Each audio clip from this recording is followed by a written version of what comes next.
Hello guys, welcome to my YouTube channel. इस video में हम एक end to end machine learning project करेंगे जो कि है पेशेंट सर्वाइवल प्रेडिक्शन। इस प्रोजेक्ट का गोल ये है कि अगर हम किसी पेशेंट का एज, उसका ऑपरेशनल ईयर के किस साल में उसकी ऑपरेशन हुई थी और एक मेडिकल एक्साइल नोड है जिसको हम थोड़ी देर बाद डिस्कस करेंगे।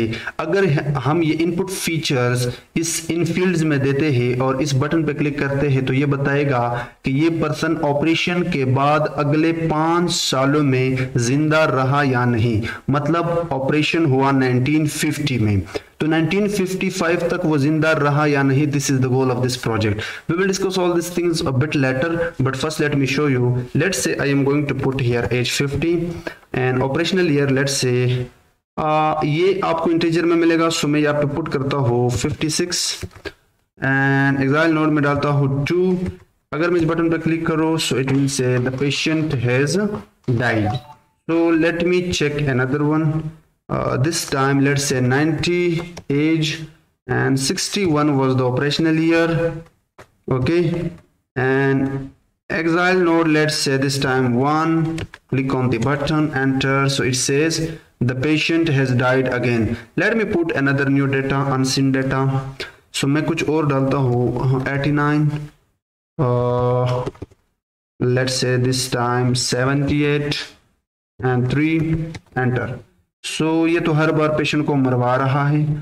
एनीवेज हम इसको देखते हैं कि हम किस तरह इस प्रोजेक्ट को बिल्ड कर सकते हैं। The goal of this project is कि आप किस तरह डेटा सेट को गेट करते हो, उस डेटा को किस तरह अपने मॉडल तक फीड करने से पहले क्लीन एंड विजुअलाइज करते हो, फिर किस तरह आप एक मॉडल बनाते हो, फिर उस मॉडल को आप किस तरह एक प्रेडिक्शन सिस्टम में ले जाते हो और फिर इस मॉडल को आप किस तरह एक वेबसाइट के साथ इंटीग्रेट कर सकते हो। This is the goal of this project. Now let's talk about this patient survival prediction.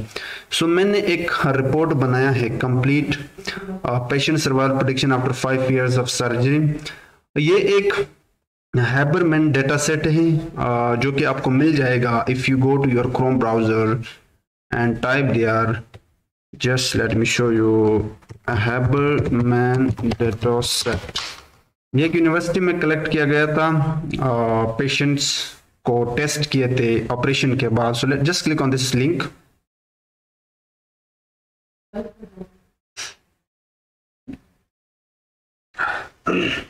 Okay, it's taking time. तो just click on this download button. Data download करने के बाद फिर आप लोगों को एक फोल्डर बनाना है जैसे कि मैंने बनाया है, और इस अपलोड वाले बटन पे क्लिक करके आप डाउनलोड सेक्शन में जाके उस डेटा को यहाँ पे ला सकते हो। अब थोड़ा सा मैं इस डेटा के बारे में बताता हूँ, ठीक है। ये एक हबरमैन डेटा सेट है जो कि मेडिकल डेटा सेट है। इसमें ब्रेस्ट कैंसर से रिलेटेड, इससे पहले हमने एक ब्रेस्ट कैंसर का भी बनाया था प्रोजेक्ट, इसी ही मशीन लर्निंग प्रोजेक्ट्स के प्लेलिस्ट में आपको मिल जाएगा। उस प्रोजेक्ट इस प्रोजेक्ट में फर्क है, बहुत बड़ा फर्क है। वहां पे हमने ये बताया था कि ब्रेस्ट कैंसर पेशेंट को है या नहीं। यहाँ पे ऑपरेशन होने के बाद अगले 5 साल तक पेशेंट जिंदा रहा या नहीं, depending on his age, operational year and exile node. Okay, ये University of Chicago Billings Hospital में टेस्ट किया गया था तकरीबन 1958 और 1970 के बीच में, ठीक है। अब इनके अंदर जो कॉलम्स हैं हम वो डिस्कस करते हैं। टोटल इसमें 4 कॉलम्स हैं, age, operational year, axile nodes and survival state. Age से मुराद वो एज है जिस एज में, मतलब उस टाइम जब ऑपरेशन हो रहा था उस पर्सन की एज कितनी थी। लेट्स से अगर आपका ऑपरेशन हो रहा था, जस्ट फॉर एग्जांपल, अगर आपका ऑपरेशन हो रहा था और उस वक्त आपकी एज 80 थी या 30 थी या 50, सो this is the meaning of this column कि मतलब ऑपरेशन के दौरान आपकी एज कितनी थी पेशेंट की। ऑपरेशनल ईयर थोड़ा इंटरेस्टिंग है, इन दोनों में कंफ्यूज नहीं होना।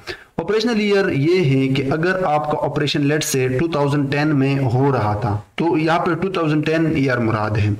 तो ये जो टेस्ट किया गया था डेटा सेट, ये तो 1958 एंड 1969 के बीच में टेस्ट किया गया था यूनिवर्सिटी में। अगर एक पेशेंट था जिसकी एज थी 30 और उसका ऑपरेशन हो रहा था 1961 में, तो इसका मतलब है 1952 एंड 1969 के बीच में उसकी ऑपरेशन हो रही थी। ओके, अब ये जो एक्साइल नोड्स है ये कुछ मेडिकल पॉइंट्स है जो आपको 0 से 52 तक मिल जाएंगे। इसके बारे में आप अलग से भी रिसर्च मार सकते हो। So actually this column represent the number of positive auxiliary nodes जो डिटेक्ट होते हैं एक पेशेंट में ऑपरेशन के दौरान। पॉजिटिव ऑक्सिलरी नोड्स होते हैं, जब ऑपरेशन हो रहा था तो उस वक्त जो ऑक्सिलरी नोड्स डिटेक्ट हुए थे जिनकी रेंज है 0 to 52। और सर्वाइवल स्टेट में एक्चुअल आपको दो वैल्यू मिल जाएंगे, 1 एंड 2। 1 स्टैंड फॉर के ऑपरेशन के बाद अगले 5 सालों में वो पेशेंट अगर सर्वाइवल कर गया तो वो बच गया, ये 1 उसको रिप्रेजेंट करता है। लेकिन अगर ऑपरेशन के बाद अगले 5 सालों के अंदर with in the next 5 years वो पेशेंट सर्वाइवल ना कर गया, मतलब लुढ़क गया, तो आप कह सकते हो कि ये उसके लिए हम 2 रिप्रेजेंट करते हैं। सो इन अ वे ये एक क्लासिफिकेशन प्रॉब्लम है, ठीक है। और गोल है कि ये डेटा सेट लेने के बाद ये मॉडल आपको बताएगा कि अगले 5 सालों में ऑपरेशन के बाद वो पर्सन जिंदा रहा या लुढ़क गया, सर्वाइवल कर गया या नहीं। सो या दिस इज द गोल। अब मैं क्या करता हूं, सबसे पहले तो हम जुपिटर नोटबुक में इस मॉडल को देखेंगे और डेटा को गेट करेंगे। सो मैं यहाँ पे 2 लाइब्रेरी लाता हूं, एक तो होगा numpy एज np, दूसरा अपना पेंडाज होगा, पेंडाज एज pd, और इस सेल को मैं रन करता हूँ। रन करने के बाद मैं आप लोगों को डेटा सेट दिखाता हूँ। तो मैं इसको नाम देता हूँ df will be equal to pd.read csv, और डेटा का नाम है main.csv, और मैं इसको एंटर करता हूं। मैं इसकी हेड करके दिखाता हूं, this is your data set. तो एक चीज यहाँ पे नोट करो, ये जो डेटा आ रहा है इनमें कॉलम्स की नेम नहीं है। तो मुझे पता है, रिसर्च करने के बाद मुझे पता है कि जो फर्स्ट कॉलम है ये एज को रिप्रेजेंट करता है, जो सेकंड कॉलम है ये साल को रिप्रेजेंट करता है, ईयर को, कि किस साल में उस बंदे की ऑपरेशन हुई थी। This column represent exile node and this one true or false, मतलब लुढ़क गया या जिंदा रहा। तो यही चीज हम यहाँ पे करेंगे। अब अगर आपने मेरे 100 days of machine learning के प्लेलिस्ट को एक्सेस किया है तो CSV के बारे में मैंने बड़े डिटेल के साथ वहां पे बताया है।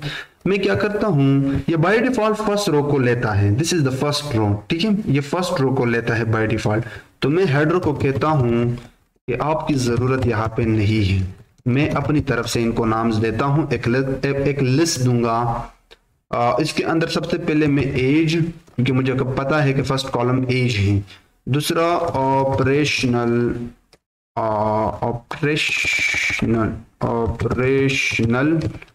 Year, and third one should be, मुझे याद है this is axile node, and last one इसको आप कोई भी नाम दे दो, सर्वाइवल, के बच गया या वो सर्वाइवल कर गया या नहीं।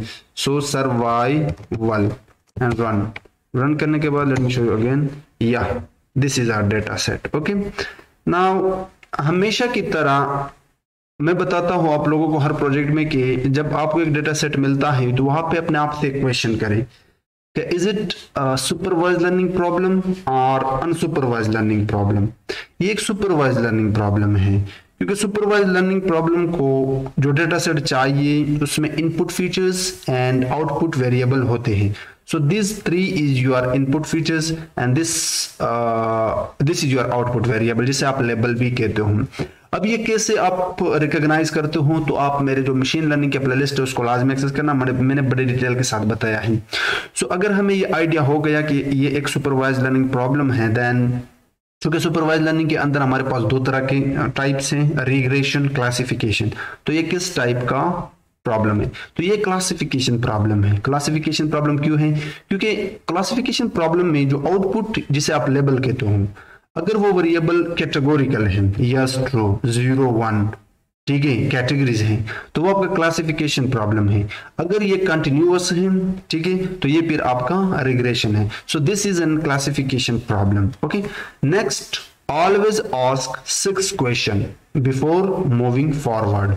ओके, सो मैं यहाँ पे 6 सेल ऐड करता हूँ और आज इस प्रोजेक्ट में हम ज्यादातर EDA पे फोकस देंगे, exploratory data analysis. So the first question should be check the shape of your data, कि how many rows do you have in this data set and how many columns. So this is very छोटा data set, बहुत ही छोटा है, small है. 36 and 4 यहाँ पे column है एंड 306 रोज है. सेकंड क्वेश्चन आप यहाँ पे चेक कर सकते हो नल वैल्यू को. तो आप अगर इस नल लगा के उस पे सम करते हो तो ये आपको बताएगा कि हर फीचर में यहाँ पे अगर नल वैल्यू था तो फिर ये आपको वो मेंशन करके देता. So in this case we don't have any null value. Next question, duplicate value. Duplicate value भी आपके मॉडल के परफॉर्मेंस को खराब कर सकता है, तो आपको डुप्लीकेट फंक्शन लगा के उस पे सम करना है. सो यहाँ पे 17 ऐसे वैल्यूज है जो डुप्लीकेट है, रिपीटेड है. तो अब हम इसको रिमूव करते हैं. तो कैसे रिमूव करेंगे, बना बनाया फंक्शन है ड्रॉप डुप्लीकेट्स. अब इसके अंदर अगर आप ये रन करेंगे तो आपके डुप्लीकेट रिमूव हो गए. लेकिन अगर मैं अपने डेटा सेट को दोबारा उस पर डुप्लीकेट दिखाऊं, उस पर सम करके दिखाऊं, तो ये देखें ये तो वापस आ गए, क्योंकि हमने ये ऑपरेशन परमानेंटली परफॉर्म ही नहीं किया. तो अगर एक चीज पेंडास के अंदर परमानेंटली परफॉर्म करना चाहते हो तो उसके लिए आपके पास in place will be equal to true. आप देख यहाँ पे जो 17 थे वो यहां से हट गए. ये तो हो गया. अब नेक्स्ट आप हमेशा एक इन्फो लेना अपने डेटा सेट का. इन्फो से मुराद यहाँ पे है कि अगर आपके पास जो एज है, लाइक जितनी भी फीचर्स है या आउटपुट वेरिएबल है, उनकी डेटा टाइप भी आप देख सकते हो. यहाँ पे आप उनके नल वैल्यू, टोटल काउंट, हर चीज यहाँ पे देख सकते हो. एक फाइनल क्वेश्चन आप हमेशा करना कि आप अपने डेटा सेट का एक स्टैटिस्टिक यानी मैथमेटिक्स ओवरव्यू लेना, और वो है आपके पास लाइक df.describe मेथड से आप ये मालूम कर सकते हो. आप जब भी डिस्क्राइब मेथड लगाते हो तो ये आपको बताता है सिर्फ और सिर्फ उन कॉलम्स या उन वेरिएबल्स का स्टैटिस्टिक जो न्यूमेरिकल हो. अगर आपके डेटा सेट के अंदर कोई ऑब्जेक्ट टाइप वेरिएबल है या कॉलम है तो वो उसकी स्टैटिस्टिक नहीं बताएगा. तो अब यहाँ पे कुछ पॉइंट्स से, अगर आप बिगिनर हो, आपको कोई आइडिया नहीं है, तो मैं बड़े डिटेल के साथ बताने वाला हूँ. Just focus. यहाँ पे ये एज की स्टैटिस्टिक डिटेल है, दिस थिंग. ये ऑपरेशनल की स्टैटिस्टिक यानी मैथमेटिक्स डिटेल्स हैं. And the same thing you can see for axile node and survival. Now count बताता है कि आपके डेटा सेट के अंदर जो एज वेरिएबल है या फीचर है उनका टोटल वैल्यू कितने हैं. So if you see we have 289 values and you can see for all other variables as well. Mean से मुराद एवरेज. एवरेज मतलब कि एज कॉलम के अंदर जितने भी वैल्यूज है, जितने भी एजेस है लोगों के, पर्सन्स के, उनका एवरेज क्या है. तो एवरेज है 52.422145. ओके, इसी तरह you can see for all other features as well. Standard deviation थोड़ा इंटरेस्टिंग है, इसको मैं यहाँ पे बताता हूँ. स्टैंडर्ड डिविएशन का मतलब है कि अगर आप एज कॉलम को देखें तो इसमें फर्स्ट वैल्यू है 30, सेकंड वैल्यू भी 30 है, थर्ड भी 30 है और यहाँ पे 31 है. तो इन तीन वैल्यूज में कोई गैप है, इनके बीच में कोई स्कैटरनेस है नहीं है, जीरो है. लेकिन इन दो में है, कितना है, 1 का फासला है, 1 का गैप है. इन दोनों में भी जीरो है. तो स्टैंडर्ड डिविएशन बताता है स्कैटरनेस, वैल्यूज कितना स्कैटर है. ठीक है. सो यहाँ पे ये इंडिपेंडेंटली नहीं बताता है, यानी इंडिविजुअली हर वैल्यू का नहीं बताता है. ये आपके एज कॉलम के अंदर जितने भी वैल्यूज हैं उनका स्कैटरनेस बताता है, एवरेज बताता है. So this is the standard deviation and you can see for all other as well. Minimum value होता है कि आपका स्टार्टअप वैल्यू, जो सबसे छोटा वैल्यू है किसी भी कॉलम के अंदर, वो कौन सा है. तो हमारे कॉलम में, एज वाले कॉलम में, जो सबसे छोटा पर्सन है वो है 30 साल का. ठीक है. और जो सबसे बड़े उम्र का आदमी है या पर्सन है वो है 83. And you can see all the other things. This 3 things are very important. This are percentile statistic. अगर आपको कोई आइडिया है स्टैटिस्टिक का तो ये फर्स्ट परसेंटाइल होता है, ये सेकंड परसेंटाइल होता है, ये थर्ड परसेंटाइल होता है. 25% का मतलब ये है कि आपके एज वाले कॉलम में 44 पॉइंट दिस वैल्यू से जो छोटे वैल्यू है वो 25% है। मतलब 44 से कम जितने भी वैल्यू पाए जाते हैं आपकी एज में, यानी वहां पे 30 वाला पर्सन, वहां पे 35, 40, 41 का, तो वो 25% लोग हैं। एंड 50% ऐसे लोग हैं जो 52 एज से कम पाए जाते हैं। इसी तरह 60 का भी देख सकते हो, 60 से कम वाले के लोग 75% हैं। सो ओवरऑल यहाँ पे आप देख सकते हो कि अगर आपके कॉलम में वैल्यू इस वैल्यू से कम है, उनकी परसेंट कितनी है, तो वो ये है। ठीक है, अब हम थोड़ा सा ईडीए परफॉर्म करते हैं। ईडीए मतलब एक्सप्लोरेटरी डेटा एनालिसिस, कि अगर आपने एक मॉडल को ट्रेन करना है इस डेटा से, तो आपको डेटा के बारे में अच्छी तरह से अंडरस्टैंडिंग होनी चाहिए। सो उसे कहते हैं ईडीएम। सबसे पहली चीज हम देखेंगे कोरिलेशन। कोरिलेशन का मतलब ये है कि टोटल हमारे पास 4 कॉलम्स हैं, ठीक है, 3 इनपुट फीचर्स, एक आउटपुट वेरिएबल। मैं देखना चाहता हूं कि इन कॉलम्स का आपस में ताल्लुक क्या है, रिलेशन क्या है, कोरिलेशन जिसे हम कहते हैं। सो यही चीज हम यहाँ पे करेंगे। तो अगर मैं यहाँ पे अपने डीएफ पे कोर नाम से एक फंक्शन लगाओ तो ये मुझे कोरिलेशन बताएगा। ठीक है, हर कॉलम का खुद के साथ और हर कॉलम का दूसरे कॉलम के साथ कोरिलेशन। कोरिलेशन 2 तरह का होता है, एक होता है पॉजिटिव, एक होता है नेगेटिव। पॉजिटिव आपका होता है पॉजिटिव में, जैसे कि this is a positive correlation. Her column का खुद के साथ तो हमेशा पॉजिटिव होता है, जैसे कि ऑपरेशनल ईयर का, यहाँ पे देखो ऑपरेशनल ईयर के साथ पॉजिटिव है। सो डायगोनल आपका हमेशा पॉजिटिव ही होता है। लेकिन अगर आप एज का ऑपरेशनल ईयर के साथ देखिए तो this is not strong, positive तो है लेकिन स्ट्रॉन्ग कोरिलेशन नहीं है। ठीक है, स्ट्रॉन्ग तब होगा अगर यहाँ पे 1 हो या यहाँ पे 1 हो। ठीक है, और इसी तरह अगर देखा जाए तो एज का एक्साइल नोड के साथ नेगेटिव कोरिलेशन है, यहाँ पे सर्वाइवल के साथ भी इसका पॉजिटिव कोरिलेशन है बट स्ट्रॉन्ग नहीं है। तो मैं देखता हूं कि कोई स्ट्रॉन्ग, सो एनीवेज यहाँ पे रिलेशन का बड़ा गड़बड़ है। मतलब रिलेशन तो बिल्कुल है ही लेकिन बहुत कम है कोरिलेशन। सो अब अगर इस चीज को मैं एक प्लॉट की मदद से दिखाऊं तो मैं एक लाइब्रेरी यहाँ पे इंपोर्ट करता हूं जिसका नाम है सी बॉन्ड। पहले तो मैं इस वाले को एक वेरिएबल में स्टोर करता हूँ कोर, ठीक है, और इसको रन करता हूँ। अब ये सी बॉन्ड एक विजुअलाइजेशन लाइब्रेरी है। मैं इसके अंदर एक प्लॉट है हीट मैप, ये एक्चुअली आपको बड़े अच्छे तरीके से दिखाएगा हर कॉलम का दूसरे कॉलम के साथ कोरिलेशन। सो हीट मैप सबसे पहले आपसे कोरिलेशन जो आपने निकाला है वो मांगता है दिस वन। अब इसके अंदर कुछ पैरामीटर्स हैं जो मैं थोड़ी देर बाद बताऊंगा। इसको मैं ट्रू रखता हूं, एनेट को, सी बार को भी मैं ट्रू रखता हूं।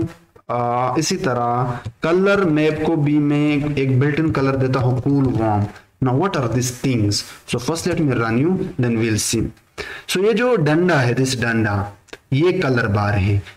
इसको अगर आप ट्रू रखते हो तो ये कलर बार जो है ना, this, sorry not this one, this colour bar, C stand for colour, B bar, तो ये जो बार है, जो डंडा है, ये रिप्रेजेंट होगा। अब इसका क्या काम है थोड़ी देर बाद डिस्कस करते हैं। ये जो कलर है, this colour combination of blue and red, dark red, this is the built in colour that is called cool warm. यहाँ पे आपके पास और भी है, लाइक अगर मैं प्लाज्मा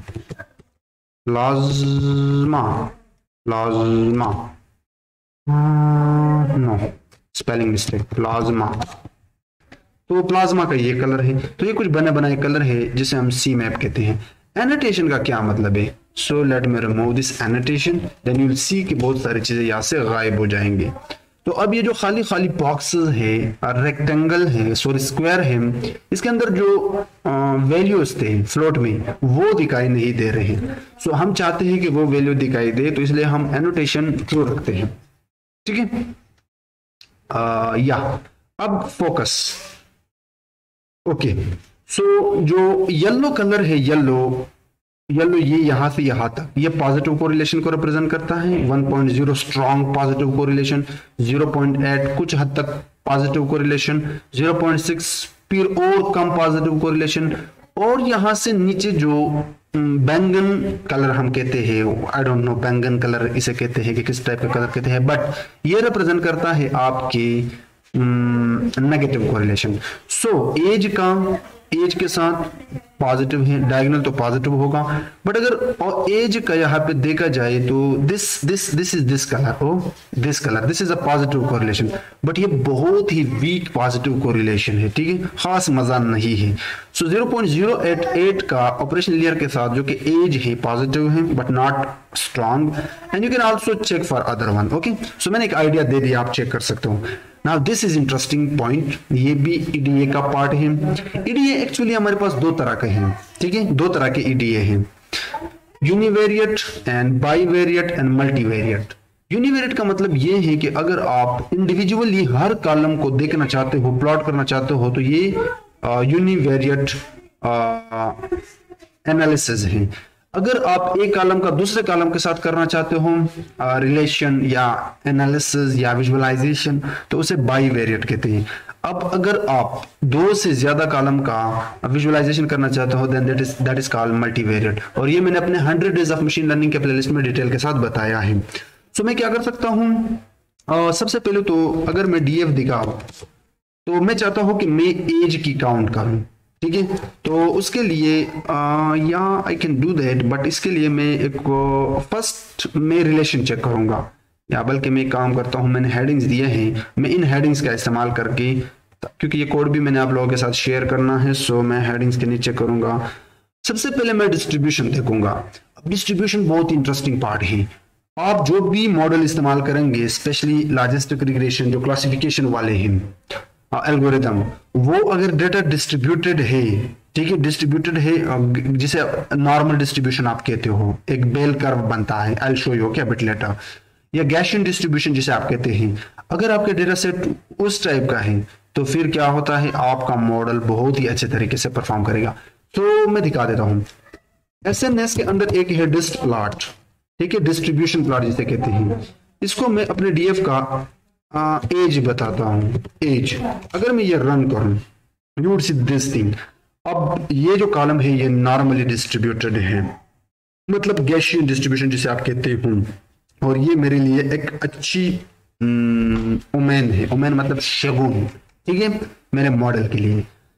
तो मैं इसी तरह बाकियों को भी चेक करना चाहता हूं। अच्छा, नॉर्मल डिस्ट्रीब्यूशन अगर आपने स्टैटिस्टिक पढ़ा है तो आइडिया होगा, फिर भी मैं बता देता हूं। जब आप डेटा को प्लॉट करते हो तो अगर इसी तरह का बेल कर्व आता है जिसका मीन बिल्कुल सेंटर हो, मीन सेंटर में हो, this is called what we call, this is called normal distribution, जिसे आप गैशियन डिस्ट्रीब्यूशन भी कहते हो। अब यही चीज मैं बताता हूँ। इसी तरह अगर मैं और देखो लाइक ऑपरेशनल यार, तो ये देखो ये बाई मॉड है, नॉर्मली डिस्ट्रीब्यूटेड तो हम इसे नहीं कह सकते, but this is a by mod distribution, तो ये भी अच्छा है। इसी तरह आप बाकी को भी देख सकते हो। अब मैं काउंट प्लॉट दिखाऊंगा। काउंट प्लॉट हम तब इस्तेमाल करते हैं अगर हमने एक कॉलम का काउंट निकालना हो, जैसे कि late me show you sns.count plot, count plot, इसके अंदर मैं देता हूं अपने डीएफ का एज और इसको रन करता हूं, और मुझे यहाँ पे आई थिंक एक्स एक्सेस देना होगा, ये कभी कभी इशू क्रिएट करता है। Okay, what is the error, age, so age हमारा कैपिटल में नहीं स्मॉल में होना चाहिए। You can remove this X as well, ठीक है, no no no no no no no. Count हम जब दो कॉलम होते हैं तब इस्तेमाल करते हैं, तो मैं यहाँ पे हिस्टोग्राम का इस्तेमाल करूंगा। एनीवेज मुझे यहाँ पे यूज करना चाहिए था क्योंकि हमारा हिस्टोग्राम, दिस इज हिस्टोग्राम। मैं चाहता हूं कि जो मेरे एज वाले कॉलम में है, first let me remove this otherwise you will become confused. मैं चाहता क्या हूं, मेरा गोल ये है कि जो मेरे एज वाले कॉलम में पर्सन है उनका एज में देखना चाहता हूं कि अगर 50 ईयर्स का एक पर्सन है, वो कितने पर्सन है जिनकी एज 50 ईयर्स है, तो वो काउंट से भी देख सकते हो, लेकिन histogram would be perfect. So hist plot जिसमें डीएफ का age, okay, now you can see के एक्स एक्सिस पे हमारा एज है एंड 50 यहाँ पे जो क्या कहते हैं वाई एक्सिस पे काउंट है। सो 30 एज वाले लोग लगभग 12 हैं, 40 एज वाले लोग आपका यहाँ पे लगभग 38 हैं। तो सबसे ज्यादा लोग हैं 50 एज वाले, यानी वो लोग जिनकी एज 50 इयर्स है वो लगभग 56 एंड 60 तक हैं। ठीक है, इस तरह बाकियों को भी देख सकते हो। Now let me show count plot. Count plot यहाँ पे थोड़ा इंटरेस्टिंग नहीं है, ये आपको बाई वेरिएट में दिखाई देगा ज्यादातर। सो मैं इसको यहाँ से फिलहाल के लिए हटाता हूँ, it's not interesting. So correlation तो हमने ऑलरेडी चेक किया। Now let's talk about relation. Relation मतलब मैं देखना चाहता हूँ कि एक कॉलम का दूसरे कॉलम के साथ रिलेशन क्या है।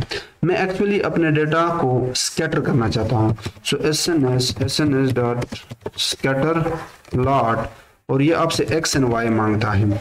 मैं एक्स एक्सिस पे देता हूँ एज को, और उप्स दिस शुड बी डीएफ का एज। मैं चाहता हूं कि वो लोग जिनकी एज इतनी थी उनका ऑपरेशनल ईयर कब था, कितना था। सो एक तरह से मैं इन दोनों में रिलेशन, एज और ऑपरेशनल ईयर में रिलेशन देखना चाहता हूं। तो उसके लिए मुझे डीएफ का ऑपरेशनल ईयर निकालना होगा एंड मुझे उसको रन करना होगा। सो खास मजा नहीं है, ठीक है, लीनियर रिलेशन तो बिल्कुल है ही नहीं।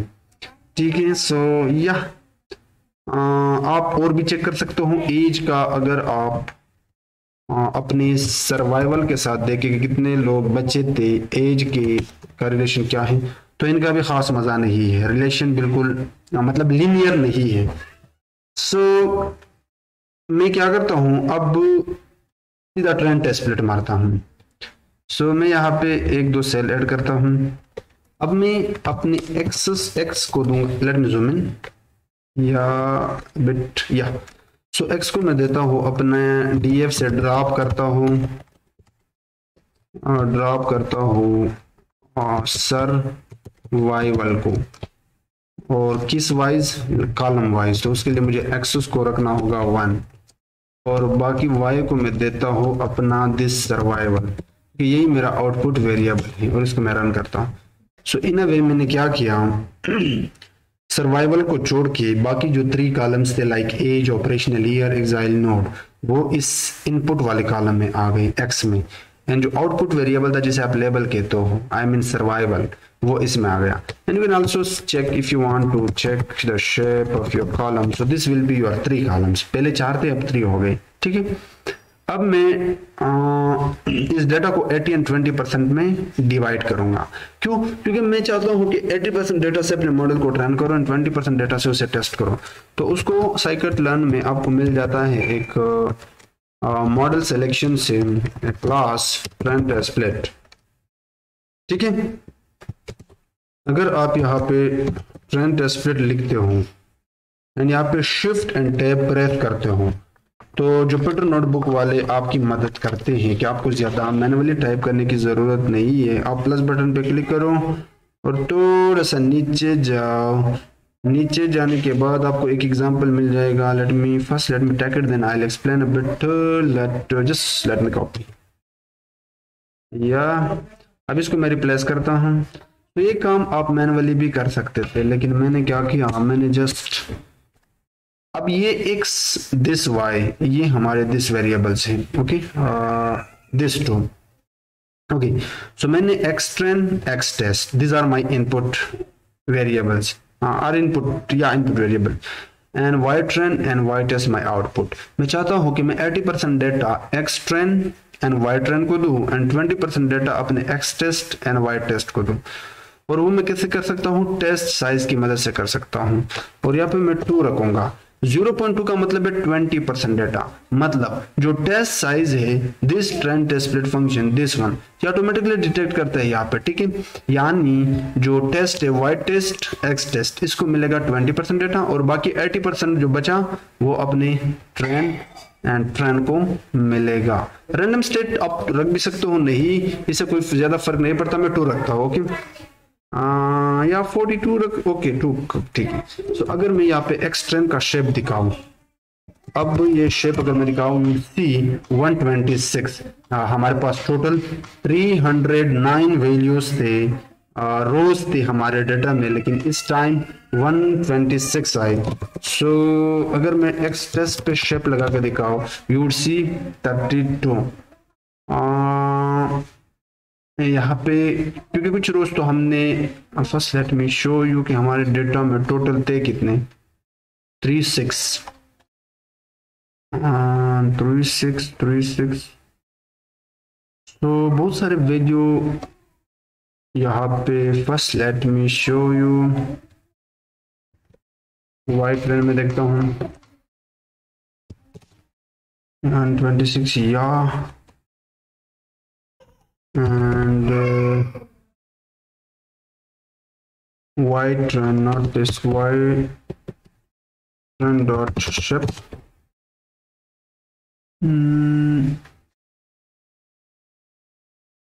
ये should be y test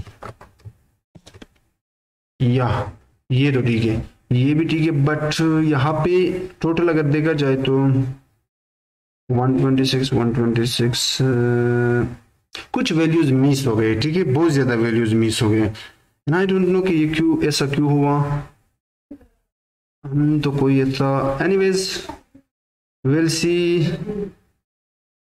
ऐसा तो नहीं होना चाहिए, या तो मैं कंफ्यूज हूँ या वैल्यू मिस हो गए। एनीवेज मैं इस पार्ट को एक पे स्टे करता हूँ।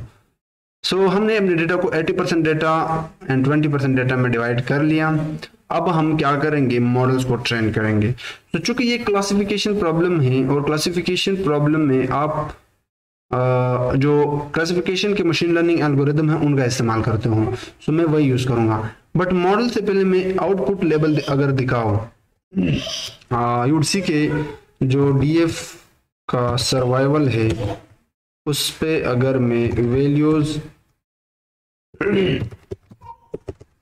काउंट्स लगाओ, value counts, okay, so data imbalancing, क्योंकि सर्वाइवल यस और नो वाला है, क्लासिफिकेशन है। In this case we have 1 and 2. 1 stand for the patient has died after within 5 years. 2 stand for the patient has not been died after 5 years. Okay. तो अगर data देखा जाए तो 1 का मतलब क्या था, पेशेंट डाइड, एंड 2 का मतलब था पेशेंट सर्वाइव्ड। सॉरी 1 का मतलब था, first let me check you, मैं भी भूल जाता हूँ कभी कभी। द पेशेंट सर्वाइव्ड, ओके, 1 का मतलब है पेशेंट सर्वाइव्ड एंड 2 का मतलब है पेशेंट डिड नॉट सर्वाइव। लेकिन यहाँ पे देखो सर्वाइव वाले बहुत ज्यादा है और आपके जो अनसर्वाइवल है, मतलब जो सर्वाइव नहीं कर गए, वो बहुत कम है। So this is called imbalance data. अब इसको आप कैसे बैलेंस बना सकते हो, तो ये काम आप कर सकते हो, लेकिन मैं नहीं करूंगा क्योंकि इससे ऑलरेडी मेरे पास बहुत कम है, इंफॉर्मेशन ऑलरेडी लॉस हो भी चुके हैं X train and Y train करते वक्त। अभी भी मुझसे बहुत ज्यादा इंफॉर्मेशन लॉस हो सकते हैं। तो मैं, अगर आप करना चाहते हो तो आप सिंपली कुछ इसके टेक्निक है, अंडर सैम्पलिंग और सैम्पलिंग, वो आप कर सकते हो, ठीक है, उसके बारे में आप सर्च कर सकते हो, बट मैं इग्नोर मारूंगा क्योंकि ओवरऑल मैंने जस्ट आपको एक फ्लो बताना है कि आप किस तरह एक मशीन लर्निंग प्रोजेक्ट को डील आउट कर सकते हो। नाउ लेट्स टॉक अबाउट, अपने मॉडल की ट्रेनिंग की बारी आ गई। तो मैं 3 मॉडल यहाँ पे देखूंगा, जिसका भी रिजल्ट सही होगा मैं उसको सेलेक्ट करूंगा। तो सबसे पहले तो क्लासिफिकेशन के लिए हमारे पास एक है लॉजिस्टिक। तो इसके लर्न डॉट लिनियर मॉडल से इंपोर्ट करता हूं लॉजिस्टिक, ठीक है। उसके बाद from SQL learn dot tree से मैं करता हूं अपना डिसीजन ट्री क्लासिफायर, ठीक है। और इसके अलावा मैं यहाँ पे एक और भी करूँगा, एसक्यूएल लर्न डॉट अपना नेव बेस से भी हम एक ही हमारे पास एनजी गैशियन एनबी, ठीक है। सो ये 3 ऐसे मशीन लर्निंग के एल्गोरिदम हैं जो क्लासिफिकेशन प्रॉब्लम के साथ डील आउट करते हैं। ओके, अब चूंकि मैं अगर से 1 बाय 1 करूंगा इंडिविजुअली तो मेरा तो बहुत ज्यादा टाइम ज़ाया होगा। तो मैं क्या करता हूँ, और साथ ही साथ मैं एक और चीज भी यहाँ पे इंपोर्ट करता हूँ from SQL learn dot matrices, क्योंकि मैंने अपने मॉडल की एक्यूरेसी भी चेक करनी है, तो मैं एक्यूरेसी को यहाँ पे इंपोर्ट करता हूँ। मैं एक डिक्शनरी बनाऊंगा। अब देखते जाए मैं करता हूँ क्या। इस डिक्शनरी के अंदर में एक की होता है, एक वैल्यू की मैं मॉडल का नाम देता हूँ LG मतलब लॉजिस्टिक, और उसका वैल्यू होगा पूरा का पूरा मॉडल। इसी तरह की में होगा डिसीजन ट्री क्लासीफायर और मतलब उसका नेम, और वैल्यू में पूरा का पूरा डिसीजन ट्री क्लासीफायर। और same thing for Gaussian GNB, Gaussian naive Bayes जिसे हम कहते हैं GNB। और यहाँ पे मैं पूरा का पूरा गैशियन NB पास करता हूँ और इसको रन करता हूँ। अब इस डिक्शनरी से बाहर आके मैं एक लूप चलाऊंगा। लूप क्यों? क्योंकि मेरे पास पूरा का पूरा डिक्शनरी है, इस पर मैं लूप चलाऊंगा। कैसे चलाऊंगा? For name and mod in this model नाम डिक्शनरी, ठीक है।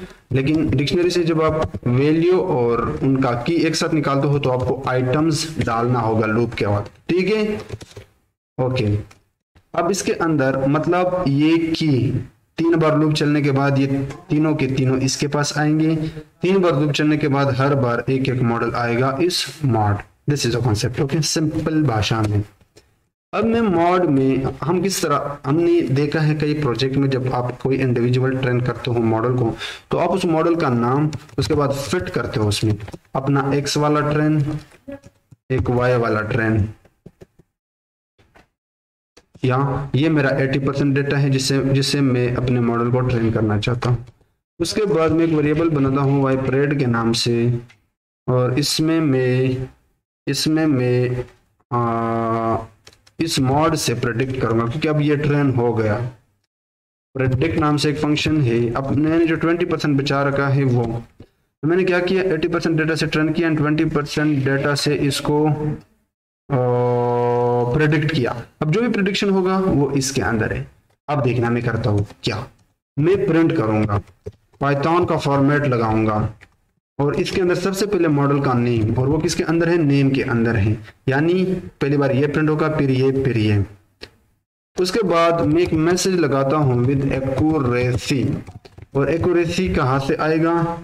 This thing is nothing, this is the format of this F. ये पाइथन का फॉर्मेट है कि अगर आपने स्ट्रिंग के अंदर कोई वेरिएबल प्रिंट करना है तो आप ये चीज लगाओ। अब मैं प्रिंट करूंगा एक्यूरेसी, तो मैं एक्यूरेसी फंक्शन यहाँ पे इस्तेमाल करूंगा, और ये आपसे 2 चीजें मांगता है पैरेंथेसिस में। लेट मी जूम इन। ये आपसे 2 चीजें मांगता है। एक वाई ट्रू का मतलब है वाई टेस्ट का मतलब है जो मशीन ने नहीं देखा है, जो इस एल्गोरिदम ने नहीं देखा है। हालांकि ये एल्गोरिदम ट्रेन हो गया, 80% डेटा से ट्रेन, इसने प्रेडिक्ट भी मारा, लेकिन अब ये वो ऐसा डेटा है जो इसने नहीं देखा है। तो मैं इसको आगे ले जाने से पहले कंपेयर करूंगा, इसके रिजल्ट को कंपेयर करूंगा जो मैंने बचा के रखा है उसके साथ, और वो काम ये एक्यूरेसी करता है। और ये हमेशा क्लासिफिकेशन प्रॉब्लम में होता है। रिग्रेशन के और टेक्निक है वो, जब मैंने जो रिग्रेशन के प्रोजेक्ट किए हैं वहां पे आप देख सकते हो। सो अब यहाँ पे मैं वाइपरेट डालूंगा, रन करके देखते हैं। ओके, यहाँ पे एक एरियर है, नम पाइप फ्लोट 64 अब इज नॉट क्लेबल। अच्छा, मैंने गड़बड़ की, और ये गड़बड़ कहाँ पे ही? ट्रेंड, अरे भाई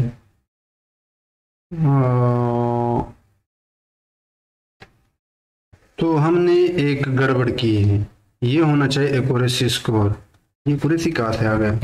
एक्यूरेसी स्कोर, ठीक है। अब देख, हाँ मज़ा नहीं है ख़ास, हमारे मॉडल्स का तीनों का कोई ख़ास मज़ा नहीं है। मज़ा इसलिए नहीं है क्योंकि डेटा इम्बैलेंस था। ऊपर से मैं एक बार चेक करता हूँ कि वो लॉस कहाँ पे आ गया हमारी इंफॉर्मेशन का। मैं वीडियो को पॉज करके चेक करता हूँ, ठीक है। आई थिंक ये एक्स ट्रेंड स्प्लिट फंक्शन जो है ना, अगर आपका डेटा इम्बैलेंस हो तो ये कुछ हद तक आई थिंक, मुझे आइडिया नहीं है बट इसको चेक करना पड़ेगा। ये बाय डिफॉल्ट उस डेटा को कुछ हद तक बैलेंस बनाता है। तो चूंकि हमारे डेटा में सर्वाइवल वाले बहुत ज़्यादा थे और जो सर्वाइवल नहीं कर गए थे वो बहुत कम थे, तो कुछ हद तक उसने बैलेंस बनाया था, बट स्टिल हमारा मॉडल परफेक्ट रिजल्ट नहीं दे रहा, ठीक है। अगर आप देखा जाए तो लॉजिस्टिक 62 है, 65 आपका डिसीजन ट्री है, एंड गैशियन ने बेस आपका 65 है। सो या आप अगर इसमें लेट मी चेक हियर के एक, अगर मैं डेटा को स्टैंडर्डाइज करूं, अब स्टैंडर्डाइज का मतलब ये है कि समटाइम आपके एल्गोरिदम स्टैंडर्डाइज डेटा पे बहुत काम करता है। Late me show you. मैं यहाँ पे एक सेल ऐड करता हूँ, ठीक है। उसके बाद मैं एक कमेंट डालता हूँ स्टैंडर्डाइजेशन। बिगिनर अगर है तो वो मे भी कंफ्यूज हो जाए। इसको मैं एक्सप्लेन करता हूँ। मैं एक दो सेल ऐड करता हूँ। हम चाहते हैं कि जब हम अपने मॉडल को इनपुट दें 30% डेटा, तो वो एक ऐसे रेंज में हो जिससे वो अच्छी तरीके से ट्रेन हो सके। तो उसका मतलब ये है कि अगर मैं ये डेटा दिखाऊँ, ये इतना कुछ फिर ठीक है, मतलब ज़्यादा फर्क नहीं है इसमें। मतलब अगर ये एज देखा जाए तो 30 रेंज इनका काफ़ी कम ज़्यादा नहीं है। ऑपरेशनल ईयर भी ज़्यादा बड़ा नहीं है। अगर ऑपरेशनल ईयर यहाँ से 200 से स्टार्ट होता और आगे 1000 तक जाता, फिर भी हम कह सकते थे कि डेटा को एक स्केल, डेटा की स्केलिंग ज़रूरी थी। पर स्टिल हम कर लेते हैं, मे भी हमारा मॉडल कुछ हद तक आ सके।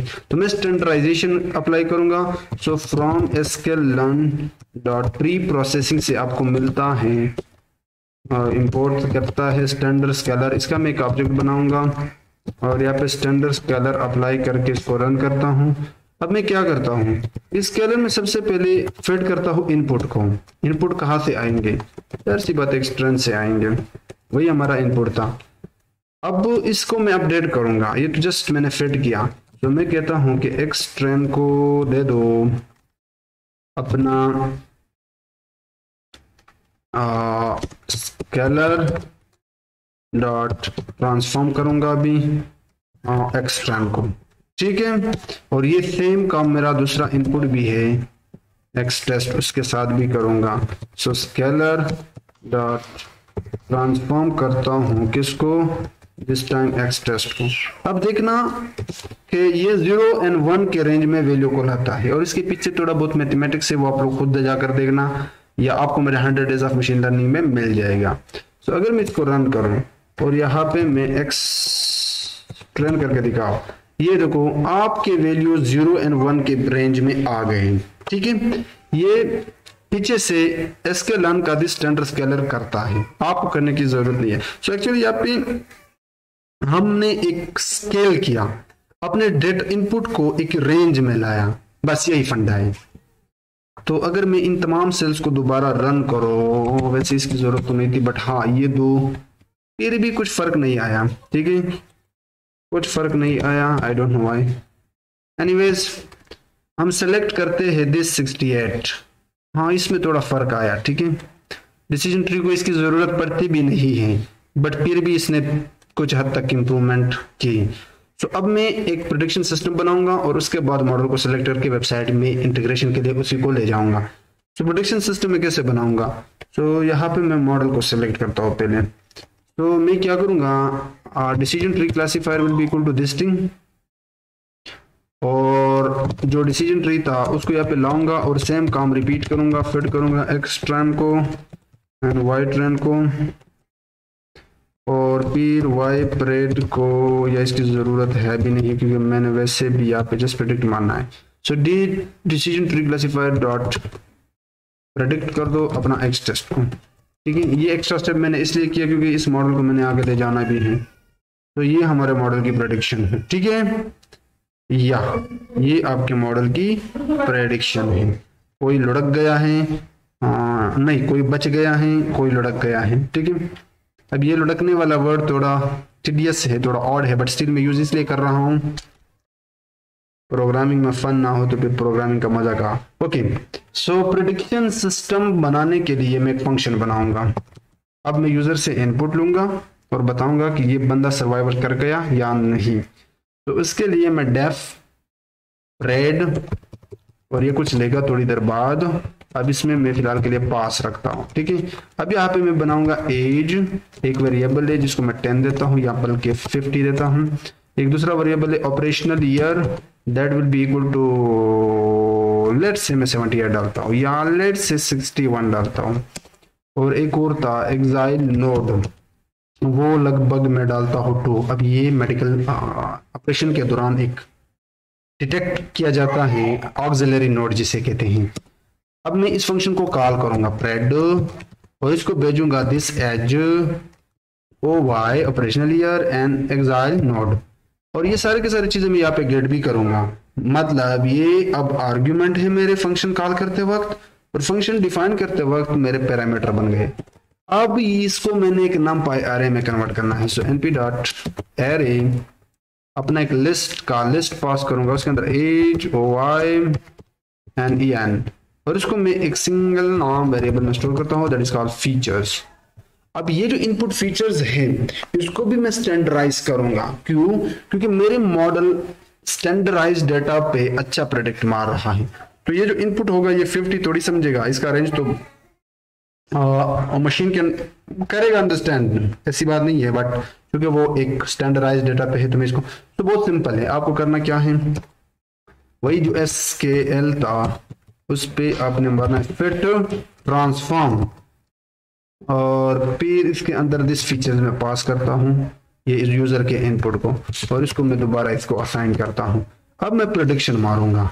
तो प्रेडिक्शन कैसे मारूंगा, वो है DTC decision tree classifier predict मारो किस पे, यूजर के इनपुट पे। लेकिन मुझे चाहिए क्या, मुझे एक सिंगल रो चाहिए। तो मैं रिशेप करूंगा अपने डेटा को, जो भी इसने प्रेडिक्ट मारा, मुझे एक सिंगल रो चाहिए जिसे हम एक सिंगल इंस्टेंस कहते हैं आउटपुट का, यानी 1 या 2। तो मैं 1 - 1 डालूंगा, और इसको मैं एक वेरिएबल में स्टोर करता हूँ प्रेड नाम से। अब मैं इसको रिटर्न करता हूँ, सो रिटर्न प्रेड का 0, और इसको रन करता हूँ। ये आपका 2 आ गया, मतलब बंदा लुढ़क गया है कि अगर उसका एज 50 है, 61 है, 2 है, तो बंदा लुढ़क गया है। अब इसको मैं एक वेरिएबल में स्टोर करता हूँ, और इसको मैं नाम देता हूँ रेज, ठीक है, और इसको मैं यहाँ पे प्रिंट करता हूँ रेज, ठीक है। Let's change the input. एक बुरा इंसान देखते हैं, 88 साल है उसका, ऑपरेशन जब ऑपरेशन हो रहा था तो उसकी एज थी 88, और किस साल में ऑपरेशन हुआ, लेट्स से, क्योंकि वो 58 एंड 69 के बीच में था, तो मैं 69 डाल रहा हूँ, 69। और जो नोट डिटेक्ट हुआ था वो 1 था। ये भी लुढ़क गया, ठीक है, जाहिर सी बात है इम्यून सिस्टम कमजोर होगा, बढ़ेगा। लेट्स एक जवान डालते हैं, यंग डालते हैं, 25,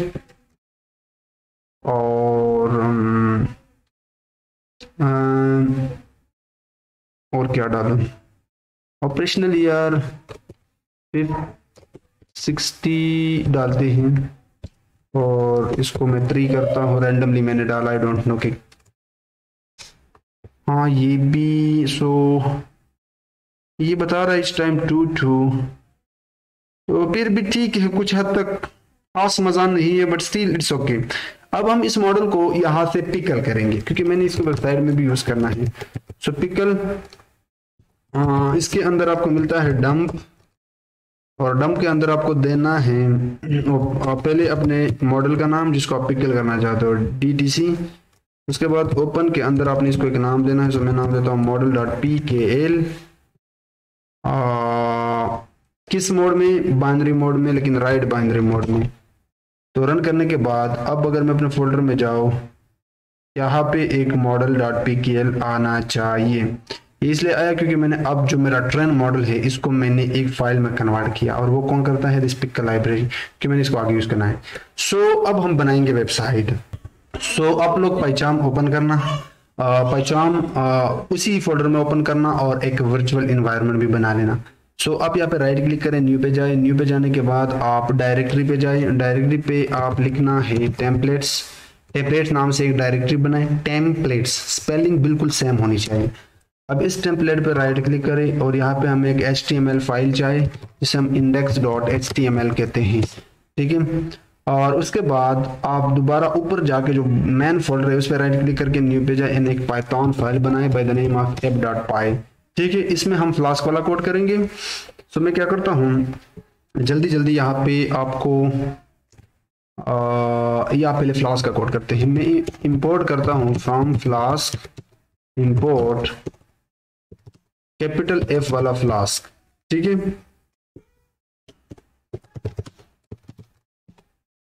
मुझे फॉर्म को, HTML के फॉर्म को रिक्वेस्ट भी मारनी है, तो मैं रिक्वेस्ट और रेंडर टेम्पलेट दोनों यहाँ पे इंपोर्ट करता हूँ। उसके बाद इंपोर्ट करता हूँ numpy को एज np, इंपोर्ट करता हूँ pandas को एज pd, और इसी तरह मुझे इंपोर्ट करना है यहाँ पे पिकल को, क्योंकि मैंने मॉडल को यहाँ पे लाना है। तो अब मैं लोड करता हूँ मॉडल को, तो एक वेरिएबल बनाता हूँ मॉडल और पिकल डॉट लोड मारता हूँ, जो एक्चुअली यही काम करता है। ओपन डाल के इसके अंदर सिंगल कोड या डबल कोड में अपने मॉडल का नाम, जो मॉडल अपने पिकल किया था वो भी इसी सेम फोल्डर में रखना, ठीक है। अब ये इस बार में बाइनरी मोड, लेकिन रीड बाइनरी मोड, क्योंकि एक्चुअली मैं इसको रीड कर रहा हूँ। अब मैं यहाँ पे बनाऊंगा फ्लास्क ऐप। अच्छा, एक काम करना, ये लाइब्रेरी भी आप लोग इंस्टॉल करना, numpy pandas pickle। आप किस तरह करोगे, आप अपने टर्मिनल में जाए, टर्मिनल में आप टाइप करें pip install pickle, और ये इंस्टॉल होने के बाद एंटर करें। इंस्टॉल होने के बाद आप लिखे फ्लास्क, इसी तरह pandas, और mainly scikit-learn,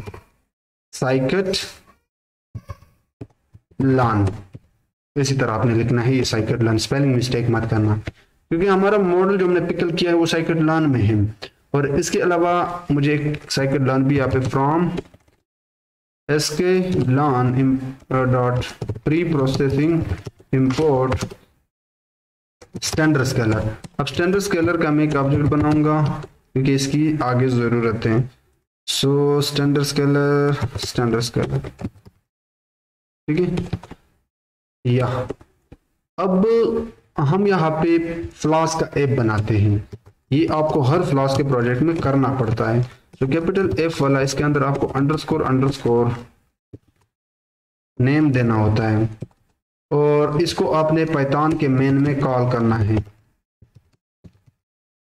so if underscore name equal to underscore main underscore, तो आपको जाना है यहाँ पे और उस ऊपर वाले ऐप को यहाँ पे रन करना है, और डिबगर को आपने रखना है ट्रू, क्योंकि हर टाइम लोड करने पे मुझे लोड की जरूरत ना पड़े। ओके, अब चूंकि हमारा ऐप तैयार हो गया तो हमने पाथ देनी है, ठीक है। ये बड़ा इंटरेस्टिंग पॉइंट है यहाँ पे बिगिनर्स के लिए। तो पाथ जो हमने यहाँ पे डायरेक्ट टेम्पलेट्स के अंदर index.html बनाया है, इसका पाथ हमने लेनी है। सो आपको अंडर इससे क्या कहते हैं, @app.root देना पड़ता है, और इसके अंदर आपको डालनी है दिस स्लैश, ये एक्चुअली पाथ को रिप्रेजेंट करता है। अब मैं एक फंक्शन बनाऊंगा जिसको मैं नाम देता हूँ इंडेक्स, आप कोई भी नाम दे सकते हो, और इसके अंदर रिटर्न करता हूँ जो रेंडर टेम्पलेट हमने इंपोर्ट किया है index.html वाले को। अब एक और फंक्शन बनाऊंगा जो मेन काम करेगा, ठीक है। मेन काम मतलब जितना भी बैकएंड का कोड होगा वो इसी के अंदर होगा, लेकिन पहले मुझे पाथ देना होगा, और ये पाथ होगा आपके प्रेडिक्ट में इसको देता हूँ, मेथड रखता हूँ पोस्ट को, क्योंकि मैंने फॉर्म से डेटा यहाँ पे लाना है, और एक फंक्शन बनाऊंगा प्रेडिक्ट के नाम से, और इसको फिलहाल के लिए पास करता हूँ, ठीक है। ये काम करने के बाद अब मैं जाऊंगा अपने index.html में। सो सबसे पहले काम तो मैं ये करूंगा कि मैं गूगल में जाऊंगा, एक नया टैब ओपन करूंगा। टैब ओपन करने के बाद मैं यहाँ पे सर्च करता हूँ बूटस्ट्रैप, और बूटस्ट्रैप का लिंक पे फर्स्ट वाले लिंक पे क्लिक करके डॉक्यूमेंट्स में जाता हूँ, और इसका स्टार्टअप टेम्पलेट में यहाँ से कॉपी करता हूँ। और ये मैं कई प्रोजेक्ट में बता चुका हूँ, बार बार मैं अगर एक्सप्लेन करूँ तो वीडियो बहुत बड़ा हो जाएगा। अब बॉडी में इस सेक्शन में आए, ठीक है। इस सेक्शन में आने के लिए आपको क्या करना पड़ेगा, oops just give me a second, let me zoom in. Okay, अब इस बॉडी के अंदर मैं कंटेनर बनाऊंगा, और ये कंटेनर डायरेक्टली आता है आपके बूटस्ट्रैप के क्लास से, और इसमें मैं एक एक्स्ट्रा क्लास भी ऐड करता हूँ जो होगा my3। ऊपर से मैं y में यानी y में ऊपर से मैं इसको थोड़ा खिसकाना चाहता हूँ mt3। अब इसके अंदर एक h1 डालूंगा, और इसको मैं क्लास देता हूँ टेक्स्ट सेंटर, ये मेरे टेक्स्ट को सेंटर करेगा। और ये मैं करना चाहता हूँ कहाँ पे, क्या लिखूं इसके अंदर, पेशेंट सर्वाइवल प्रेडिक्शन, ठीक है। मैं बॉडी के अंदर एक स्टाइल ऐड करूंगा, स्टाइल बैकग्राउंड ब्लैक, मैं बॉडी को ब्लैक रखना चाहता हूँ, वो थोड़ा सा प्यारा दिखाई देता है। और जो ऊपर कलर होगा यानी टेक्स्ट का, उसको मैं वाइट रखना चाहता हूँ। या लेट मी शो यू। सो ये कुछ इस तरह दिखाई देता है, ठीक है। अब मैं क्या करूंगा, एक फॉर्म बनाऊंगा इसी कंटेनर h1 के नीचे, फॉर्म, उप्स, और इस फॉर्म के अंदर जो एक्शन है वो प्रेडिक्ट होगा। क्यों? क्योंकि वहां पे मैंने बैकएंड में फ्लास्क के अंदर जो फंक्शन बनाया प्रेडिक्ट, उसका पाथ भी मैंने प्रेडिक्ट दिया है, ठीक है। मेथड भी मैं यहाँ पे रखूंगा पोस्ट। अब इस फॉर्म के अंदर मैं 3 इनपुट लूंगा और वो 3 इनपुट आपके आ रहे हैं। मैं just let me show you. मैं वो जो 3 कॉलम्स है इनपुट वाले, age, just give me a second, just let me copy this stuff, control C, go to there and let me paste and let me comment it out। अब इसी ही form के अंदर मैं एक div लूंगा, div, और इसको क्लास देता हूँ फॉर्म ग्रुप, और ये आपका बूटस्ट्रैप का क्लास है, ठीक है। और इसके अंदर मैं एक लेबल बनाऊंगा। लेबल हम HTML में तब बनाते हैं अगर हमने यूजर को कुछ दिखाना हो। तो this will be age, shift enter, उसके बाद मैं इनपुट लूंगा। इनपुट क्यों? और टेक्स्ट को मैं नंबर रखता हूँ क्योंकि मैं इसमें नंबर एंटर करूंगा, नंबर मतलब एज एंटर करूंगा। और क्लास इसको देता हूं फॉर्म कंट्रोल, और आईडी में देता हूं एज, उप्स, और नेम देता हूं एज। नेम हम इसलिए रखते हैं क्योंकि वहां पे यहाँ पे ऐप में मैंने इसको गेट भी करना है, और ये थोड़ी देर बाद सब कुछ मैं बताऊंगा, ठीक है। अब मैं इसी को कॉपी पेस्ट मारूंगा, या 3 टाइम, 1 तो हो गया, 2 3। अब ऑपरेशनल ईयर की बारी है, तो मैं इस एज को इसके साथ रिप्लेस करूंगा, इस वाले को भी रिप्लेस करूंगा, आईडी को भी रिप्लेस करूंगा, नेम को भी रिप्लेस करूंगा। अब बारी है एक्साइल नोड की, ठीक है। तो इस वाले एज को this one or this thing, let me cut and let me go there and reload। ये आपका लेबल है, ये इनपुट फील्ड है, ये आपका लेबल है, ये इनपुट फील्ड है, ये आपका लेबल है, ये इनपुट फील्ड है। चलिए बढ़िया। अब हम एक बटन ऐड करेंगे, और याद रखना ये बटन हमेशा फॉर्म के अंदर होनी चाहिए कि जब कोई इस पे क्लिक करेगा तो वो प्रेडिक्शन बताएगा। सो बटन, उसके अंदर मैं टाइप देता हूं सबमिट, और क्लास में बूटस्ट्रैप वाला डालूंगा btn प्राइमरी, एंड btn एक तीसरा क्लास डाल रहा हूं lg, और इसके ऊपर मैं दिखाना चाहता हूं प्रेडिक्शन या ओके, जस्ट चेक, ये बटन आ गया। अब नेक्स्ट जाते हैं फॉर्म में। अब इन नाम्स को याद रखना, age, operational year and exile node. मैं ऐप में जाऊंगा, प्रेडिक्शन वाले फंक्शन के अंदर मैं इनको पेस्ट करूंगा, दिस थिंग्स, ओके। अब ये मेरे हो गए वेरिएबल, और अब मैं यहाँ पे एक मल्टी कर्सर ऐड करता हूं एज के बगल में, ऑल्ट दबाते हुए राइट क्लिक इक्वल टू, हमने फ्लास्क इंपोर्ट करते वक्त एक चीज इंपोर्ट की थी, रिक्वेस्ट। एक्चुअली हम फॉर्म को रिक्वेस्ट मार रहे हैं, तो इसके अंदर है फॉर्म, और इसके अंदर आपको बताना है वहां पे इनपुट फील्ड में जो भी नेम आपने दिया है वो, और वो बिल्कुल सेम है, तो मैं इन्हीं को कॉपी करके यहाँ पे डालूंगा। This is operational year, okay. या सो हमने एक्चुअली जितना भी इनपुट था फॉर्म से, जो इनपुट था वो हमने गेट किया, age, operational year, axile node, और वो इस अब सेम कोड होगा, ज्यादा फर्क नहीं होगा, बिल्कुल सेम कोड होगा।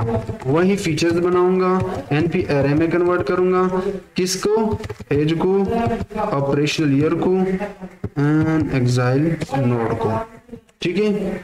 अब इस इनपुट को प्रेडिक्ट करने से पहले मैं सबसे पहले इनको कन्वर्ट करता हूँ किसमें, अपने स्केलर से, यानी मैं एक्चुअली इनको स्टैंडर्डाइज करना चाहता हूँ, तो फिर ट्रांसफॉर्म, यानी वही सेम कोड में बार बार कर रहा हूँ, ठीक है। अब मैं प्रेडिक्शन मारूंगा। तो मैं यहाँ पे वेरिएबल बना रहा हूँ प्रेड, और जो हमने मॉडल इंपोर्ट किया था train model decision tree classifier, इसके अंदर आपका होता है प्रेडिक्ट, उसके अंदर पास करूंगा दिस फीचर्स, और इसको हमेशा की तरह फिर रिशेप करेंगे। हमें एक इंस्टेंस चाहिए आउटपुट का, तो ये आपका आ गया। अब ये चीज मैं बेचूंगा HTML फॉर्म को, तो return render template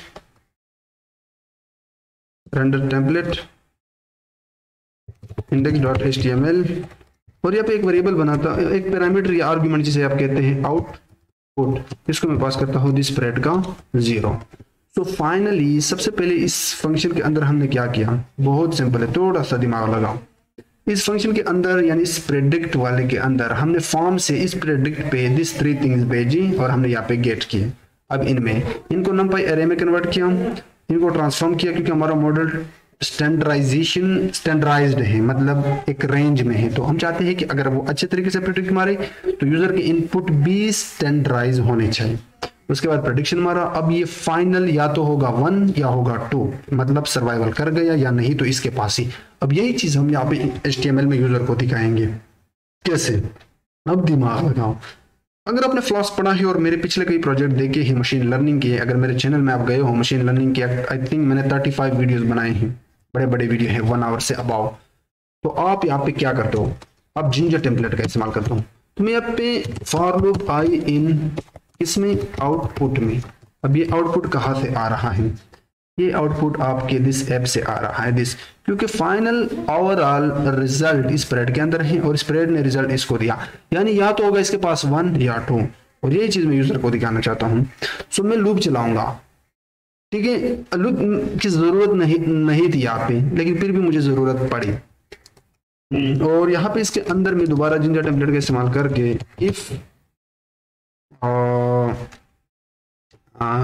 I equal to 1, तो एक पैराग्राफ के अंदर यूजर को मैसेज दिखाऊंगा, और वो मैसेज होगा, क्योंकि 1 मुझे पता है अगर 1 है तो पेशेंट सरवाइव कर गया, द पेशेंट हैज सर्वाइव्ड,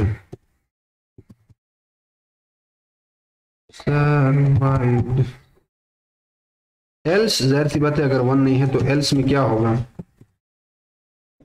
0 ही होगा, और क्या होगा, तो द पेशेंट, सॉरी 0 नहीं 2 होगा, द पेशेंट हैज डाइड। और मैं इस जिंजर टेम्पलेट को करूंगा क्लोज। सबसे पहले मैं क्लोज करूंगा इफ को, एंड इफ ये लाजमी है वरना ये एरर देगा, उसके बाद एंड फॉर, या हो गया। चलिए देखते हैं। अब इसको मैं ये वाले में क्लोज करूंगा, क्योंकि अभी ये तो मैंने उसमें ओपन किया था। तो मैं अपने ऐप में जाऊंगा, यहाँ पे राइट क्लिक करूंगा और इसको रन करूंगा। रन करने के बाद यहाँ पे ये मुझे एक URL देगा।